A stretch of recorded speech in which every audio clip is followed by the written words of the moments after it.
Hello friends, welcome to my YouTube channel. आज हम इस वीडियो में बात करने वाले हैं शिक्षक भर्ती के लिए मनोविज्ञान के महत्वपूर्ण क्वेश्चन। 30 जुलाई को सेकेंड ग्रेड का जो एग्ज़ाम होने वाला है, इस एग्ज़ाम के लिए महत्वपूर्ण क्वेश्चन है, तो इन क्वेश्चनों को आप लास्ट तक जरूर देखना। ये मनोविज्ञान के महत्वपूर्ण क्वेश्चन है, तो अपने दोस्तों के साथ भी शेयर करना। आज का जो पहला क्वेश्चन है, अपराधिकवर्ती किस आयु वर्ग में अधिक पाई जाती है? अपराधिकवर्ती है वह किस आयु वर्ग में पाई जाती हैं? तो वह 12 से 14 वर्ष की आयु में पाई जाती हैं। जड़ बालकों के लिए उपयोगी हैं। जड़ बालकों के लिए उपयोगी हैं इंद्रियों और अमूर्त ज्ञान। इंद्रिय और अमूर्त ज्ञान जड़ बालकों के लिए उपयोगी क्यों है? क्योंकि इंद्रिय और अमूर्त ज्ञान है। अगला क्वेश्चन है, बौद्धिक मॉडल का ढांचा किसके द्वारा प्रस्तावित किया गया था? बौद्धिक मॉडल का जो ढांचा है वह गिलफोर्ड के द्वारा प्रस्तावित किया गया था। गिलफोर्ड बौद्धिक मॉडल का ढांचा। अगला क्वेश्चन है, बालक के व्यक्तित्व अध्ययन की मनोवैज्ञानिक विधि है। बालक के व्यक्तित्व अध्ययन की मनोवैज्ञानिक विधि है वह केस स्टडी है, वह बालक के व्यक्तित्व अध्ययन की मनोवैज्ञानिक विधि है। अगला है, मनोविज्ञान के अध्ययन की प्राचीनतम विधि क्या है? मनोविज्ञान के अध्ययन की प्राचीनतम विधि है अंतर्दर्शन विधि। मनोविज्ञान के अध्ययन की प्राचीनतम विधि है अंतर्दर्शन विधि। अगला क्वेश्चन है, मूल प्रवृत्ति अभिप्रेरणा सिद्धांत के प्रवर्तक कौन है? मूल प्रवृत्ति अभिप्रेरणा सिद्धांत के प्रवर्तक है मैकडूगल है वह मूल प्रवृत्ति अभिप्रेरणा सिद्धांत के प्रवर्तक है मैकडूगल। अगला है, प्रोजेक्ट विधि के जन्मदाता कौन है? प्रोजेक्ट विधि के जन्मदाता है वो है किलपैट्रिक है वो प्रोजेक्ट विधि के जन्मदाता हैं। अगला है, सर्वप्रथम प्रश्नावली का निर्माण किया गया था। सर्वप्रथम प्रश्नावली का जो निर्माण है वो वुडवर्थ के द्वारा किया गया था। सर्वप्रथम प्रश्नावली का निर्माण वुडवर्थ। अगला है, इकाई योजना के जन्मदाता हैं। इकाई योजना के जन्मदाता कौन है? तो वो है मॉरिसन या मोरिसन है वो इकाई योजना के जन्मदाता हैं। अगला है, बाल मनोवैज्ञानिकों ने शिशु में मुख्यतः कौन कौन से संवेग माने हैं? बाल मनोवैज्ञानिकों ने शिशु में जो भय, क्रोध, प्रेम व पीड़ा है यह संवेग माने हैं। बाल मनोवैज्ञानिकों ने शिशु में मुख्यतः भय, क्रोध, प्रेम और पीड़ा यह संवेग माने हैं। अगला है, पहले हम अपनी आदतों का निर्माण करते हैं और फिर हमारी आदतें हमारा निर्माण करती है। यह कथन किसने दिया था? ये दिया था ड्राइजेन ने कहा कि पहले हम अपनी आदतों का निर्माण करते हैं फिर हमारी आदतें हमारा निर्माण करती हैं, तो ये ड्राइजेन ने कहा था। अगला जो क्वेश्चन है वो है, बालक के हाथ, पैर और नेत्र उसके प्रारंभिक शिक्षक हैं। हाथ, पैर और नेत्र उसके प्रारंभिक शिक्षक हैं। इन्हीं के द्वारा वह 5 वर्ष में ही पहचान सकता है, सोच सकता है और याद कर सकता है। यह कथन रूसो ने दिया था। यह कथन किसने दिया? रूसो ने। अगला क्वेश्चन है, शिशु सबसे अधिक किस विधि से सीखता है? शिशु सबसे अधिक है वो अनुकरण विधि से सीखता है। अनुकरण विधि से शिशु सबसे अधिक सीखता है। अगला क्वेश्चन है, 3 से 6 वर्ष तक के बालक प्राय अर्ध स्वप्नों की दशा में रहते हैं। यह कथन किसका है? तो ये थार्नडाई ने कहा कि 3 से 6 वर्ष तक के जो बालक होते हैं वह अर्ध स्वप्नों की दशा में रहते हैं। थार्नडाई ने यह कहा था। अगला क्वेश्चन है, 2 वर्ष की आयु तक के बालक में लगभग सभी संवेगों का विकास हो जाता है। तो यह कथन किसका है? यह कथन है ब्रिजेस का। 2 वर्ष की आयु तक के बालक में लगभग सभी संवेगों का विकास हो जाता है। यह कथन ब्रिजेस का है।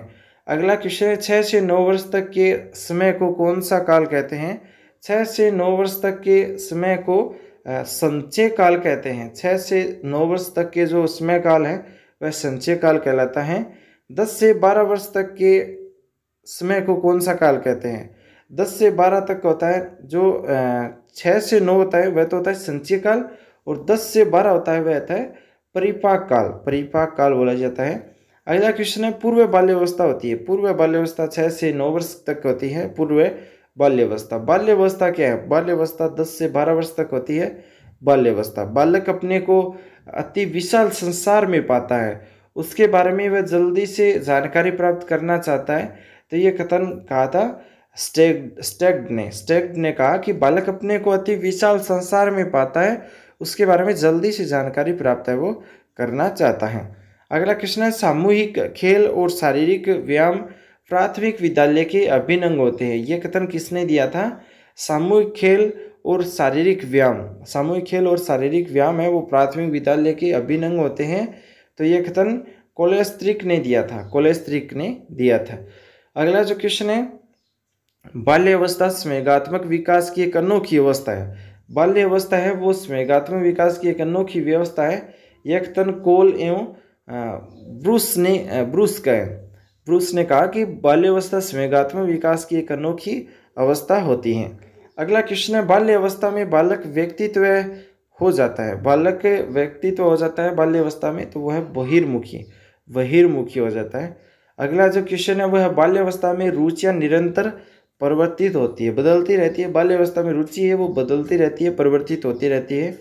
पूर्व किशोरावस्था का काल क्या है? पूर्व किशोरावस्था का काल है 12 से 16 वर्ष। किशोरावस्था का काल है 16 से 18 वर्ष। किशोर प्रौढ़ों को अपने मार्ग में बाधा समझता है जो उसे अपनी स्वतंत्रता को लक्ष्य प्राप्त करने से रोकते हैं। तो यह कथन दिया था कोलेस्ट्रिक ने यह कथन दिया था कि किशोर प्रौढ़ों को अपना मार्ग में बाधा समझता है और वो अपनी स्वतंत्रता को लक्ष्य प्राप्त करने से रोकते हैं। अगला क्वेश्चन है, किशोरावस्था कब से कब तक होती है? किशोरावस्था है वो 12 से 18 वर्ष तक होती है किशोरावस्था। जन्म के समय बालक का भार होता है 5 से 10 पाउंड, आपको पता है 5 से 10 पाउंड होता है। अगला है, मोंटेसरी प्रणाली का विकास किस प्रकार के बालकों के लिए किया गया था? मोंटेसरी प्रणालियों का विकास है वो मंदबुद्धि और सुविधाहीन जो बालक है उनके लिए किया गया था, मंदबुद्धि एवं सुविधाहीन। अगला क्वेश्चन है, वीर पूजा हेरो वर्शिप क्या है? वीर जो पूजा है वह है किसी को आदर्श मान लेना, किसी को अगर आदर्श मान लेते हैं तो वह एक वीर पूजा है। अगला क्वेश्चन है, किशोरावस्था एक परेशानी, तनाव एवं द्वंद्व की अवस्था है। यह कथन किसने कहा था? किशोरावस्था एक परेशानी, तनाव, द्वंद्व की अवस्था है, यह स्टैनली हॉल ने कहा। किशोरावस्था एक परेशानी, तनाव एवं द्वंद्व की अवस्था है, स्टैनली हॉल। अगला क्वेश्चन है, विकास स्थूल से किस ओर जाता है? विकास है वो स्थूल से सूक्ष्म की ओर जाता है, स्थूल से सूक्ष्म की ओर जाता है विकास। अगला जो क्वेश्चन है, सीखने की प्रक्रिया के 3 मुख्य नियम कौन से हैं? सीखने की प्रक्रिया के 3 जो मुख्य नियम है वो एक तो तत्परता, एक अभ्यास व परिणाम, और 3 नंबर है प्रभाव का नियम। ये सीखने की प्रक्रिया के 3 मुख्य नियम है, तत्परता, अभ्यास, परिणाम व प्रभाव का नियम।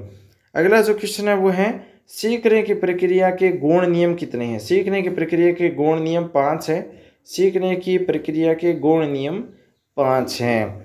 आज के ये क्वेश्चन जो शिक्षा मनोविज्ञान के महत्वपूर्ण क्वेश्चन है, शिक्षक भर्ती के लिए महत्वपूर्ण क्वेश्चन है। तो क्वेश्चन आपको कैसे लगे कमेंट में ज़रूर बताएं। साथ ही इस वीडियो को लाइक करके अपने दोस्तों के साथ शेयर ज़रूर कर ले। आप चैनल पर नए हैं तो कल जो नया वीडियो आने वाला है वो बहुत ही महत्वपूर्ण क्वेश्चनों के लिए है, तो आप चैनल पर नए हो तो सब्सक्राइब कर लेना, अपने दोस्तों के साथ भी शेयर ज़रूर कर लेना। थैंक्स फॉर वॉचिंग, आपका दिन शुभ हो।